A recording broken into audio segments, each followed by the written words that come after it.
Assalamualaikum warahmatullahi wabarakatuh. Perkenalkan, nama saya Alia dari kelas 222B Manajemen.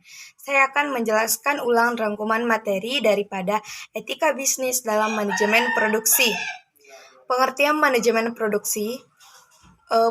Manajemen produksi merupakan kegiatan untuk mengatur dan mengkoordinasikan penggunaan sumber-sumber daya berupa sumber daya manusia, sumber daya alat, dan sumber daya dana, serta bahan secara efektif dan efisien untuk menciptakan dan menambah kegunaan suatu barang atau jasa.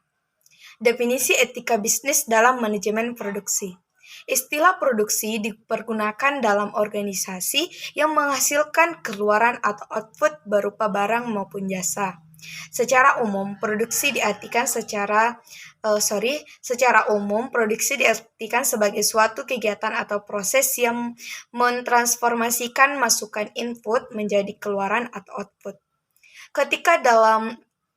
Etika dalam manajemen produksi adalah seperangkap prinsip-prinsip dan nilai-nilai yang menegaskan tentang benar dan salahnya hal-hal yang dilakukan dalam proses produksi atau dalam proses penambahan nilai guna barang.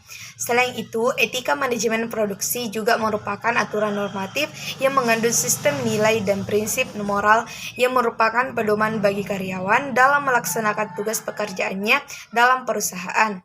Adapun tujuan dari manajemen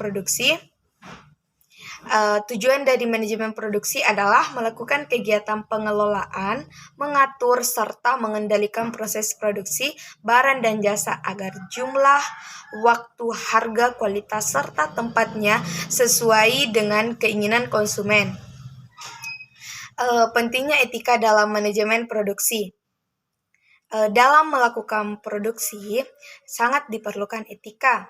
Mengapa demikian? Karena etika adalah suatu keinginan produksi yang murni dalam membantu orang lain, kejujuran, dan tidak melakukan kecurangan.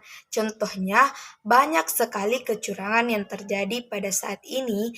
Diperlukan sekali etika dalam hal produksi agar tidak terjadi suatu hal yang hanya menguntungkan diri sendiri tanpa melihat efek jangka panjangnya. Etika dalam produksi ini lebih menekankan kita untuk selalu memproduksi barang atau makanan yang tidak hanya menguntungkan diri sendiri saja, tetapi semua orang juga. Sehingga masyarakat yang membeli produk itu tahu lebih jelas fungsi dan manfaat produk itu tanpa harus takut terkena efek negatif dari produk tersebut. Dengan menerapkan etika dalam proses produksi ini, kita akan dapat mengetahui prinsip-prinsip dan nilai-nilai dalam proses produksi yang menegaskan perihal benar atau salahnya proses produksi yang kita terapkan. Sekian dari saya. Wassalamualaikum warahmatullahi wabarakatuh.